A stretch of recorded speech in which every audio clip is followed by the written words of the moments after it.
दोस्तों तो इस वीडियो में बात करेंगे दो एसएमई आईपीओ के बारे में। तो आज मार्केट में दो एसएमई आईपीओ ओपन थे और कल ये दोनों ही आईपीओ क्लोज होने वाले हैं। तो चलिए देखते हैं कि अब तक आईपीओ कितना सब्सक्राइब हुआ है और इन दोनों आईपीओ में आपका फाइनल डिसीजन क्या होना चाहिए, आपको कल किस में अप्लाई करना है।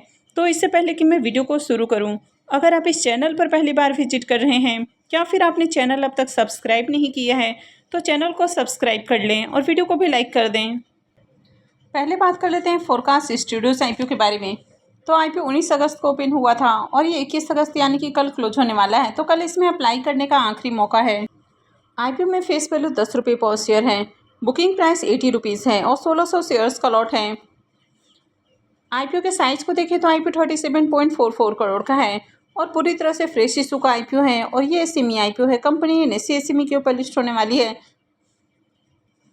अगर कंपनी के बिजनेस के बारे में बात करें तो ये कंपनी मेंस क्लोथिंग के बिजनेस के अंदर देखने को मिलती है, यानी कि कंपनी अपने ऑनलाइन प्लेटफॉर्म के थ्रू जो मेंस के क्लोथ हैं वो सेल करती हैं। तो इसमें कई अलग अलग तरह के वेराइटीज़ आपको देखने को मिल जाते हैं, जिसमें shirt, jeans, T-shirt, trouser, cotton pant, sports wear, party wear, यानी कि अलग अलग तरह के आपको मेंस वियर देखने को मिल जाते हैं जो कंपनी अपने ऑनलाइन प्लेटफॉर्म के थ्रू सेल करती है। इसके अलावा कंपनी दूसरे ब्रांड्स के भी प्रोडक्ट को अपने ऑनलाइन प्लेटफॉर्म के थ्रू सेल करती है, यानी कि दूसरे प्रोडक्ट की यहाँ पर वाइट लेबलिंग भी कंपनी करती है और कंपनी के जो प्रोडक्ट हैं वो दूसरे रिटेल आउटलेट्स के ऊपर भी सेल किए जाते हैं, यानी कि वी मार्ट, V2 रिटेल जैसे जो रिटेल आउटलेट्स हैं तो वहाँ पर भी कंपनी के प्रोडक्ट सेल किए जाते हैं।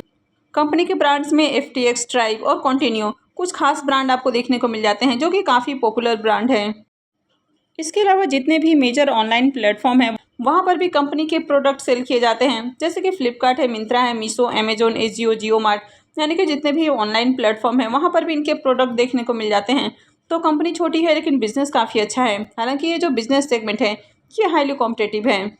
कंपनी के फाइनेंशियल को देखें तो फाइनेंशियल 21, 22, 23 3 सालों के कंप्लीट फाइनेंशियल हैं और फाइनेंशियल 24 के 11 मंथ का फाइनेंशियल है।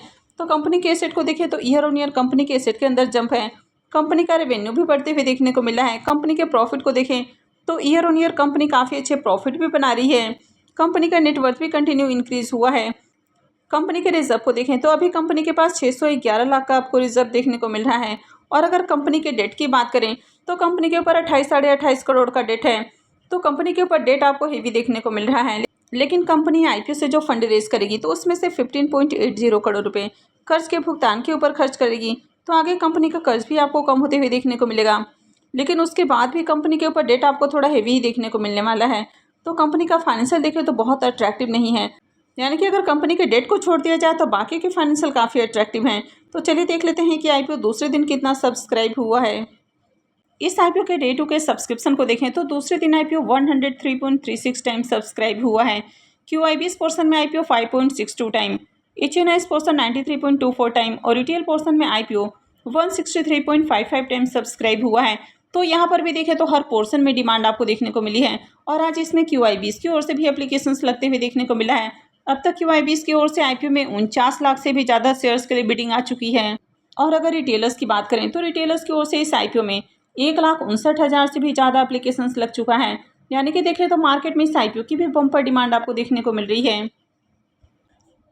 इसके भी प्रीमियम को देखें तो इसके प्रीमियम के अंदर भी जंप देखने को मिल रही है। तो मॉर्निंग में इसका प्रीमियम जहां 82 रुपीज़ के ऊपर ट्रेड कर रहा था वो अभी 83 रुपीज़ के ऊपर देखने को मिल रहा है। आईपीओ के लॉट साइज की बात करें तो आईपीओ में 1600 शेयर्स का लॉट है। तो इस आईपीओ से 1,32,800 रुपये करीब प्रॉफिट हो सकता है। अगर इसके प्रीमियम को भी देखें तो इसका प्रीमियम 104% के राउंड ट्रेड कर रहा है। तो प्रीमियम को देखें तो प्रीमियम काफ़ी हाई प्राइस के ऊपर देखने को मिल रहा है। कंपनी का बिजनेस अच्छा है, फाइनेंशियल भी अट्रैक्टिव है। हालांकि कंपनी के ऊपर डेट आपको थोड़ा हेवी देखने को मिल रहा है, लेकिन वैसे भी ये सेमी आईपीओ में आपको लॉन्ग टर्म के लिए होल्ड नहीं करना है। इसमें आपको हमेशा लिस्ट इन गेन के ऊपर फोकस करना चाहिए। तो ग्रे मार्केट में अच्छी डिमांड है और आईपीओ में बम्पर एप्लीकेशंस भी देखने को मिल रहा है। आईपीओ का एंकर लिस्ट भी बढ़िया आया है, तो ऐसे में आईपीओ की लिस्टिंग भी बढ़िया प्राइस के ऊपर देखने को मिलेगी।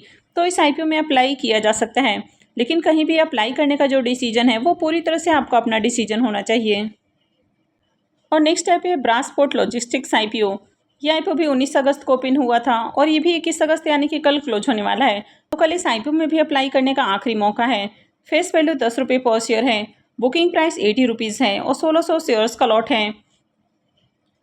आईपीओ के साइज को देखें तो आईपीओ 24.41 करोड़ का है और पूरी तरह से फ्रेश इशू का आईपीओ है और ये भी एसएमई आईपीओ है। कंपनी NSE SME के ऊपर लिस्ट होने वाली है। अब अगर इसके बिजनेस की बात करें तो कंपनी लॉजिस्टिक के अंदर देखने को मिलती है। तो company cargo logistic services offer करते हुए देखने को मिलती है।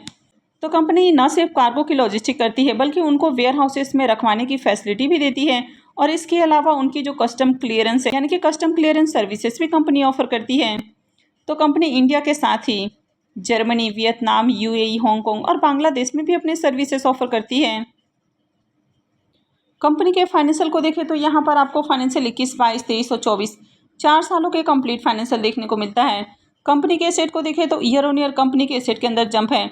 कंपनी के रेवेन्यू को देखें तो कंपनी का रेवेन्यू भी बढ़ते हुए देखने को मिला है, लेकिन फाइनेंशियल 24 के अंदर कंपनी का रेवेन्यू डाउन है। कंपनी के प्रॉफिट को भी देखें तो कंपनी का प्रॉफिट भी कंटिन्यू इंक्रीज हुआ है, लेकिन यहाँ पर भी फाइनेंशियल 24 के अंदर देखें तो कंपनी का आपको प्रॉफिट डाउन देखने को मिल रहा है। कंपनी का नेटवर्थ भी बढ़ते हुए देखने को मिला है। और अगर कंपनी के रिजर्व की बात करें तो फाइनेंशियल 24 के अंदर कंपनी का रिजर्व भी आपको थोड़ा डाउन देखने को मिल रहा है। और अगर कंपनी के बोरोइंग्स की बात करें तो कंपनी के ऊपर 48.97 लाख का आपको कर्ज देखने को मिल रहा है। तो कंपनी के ऊपर बहुत ज़्यादा डेट नहीं है, क्योंकि इससे ज़्यादा कंपनी के पास रिजर्व है और कंपनी बढ़िया प्रॉफिट भी बना रही है।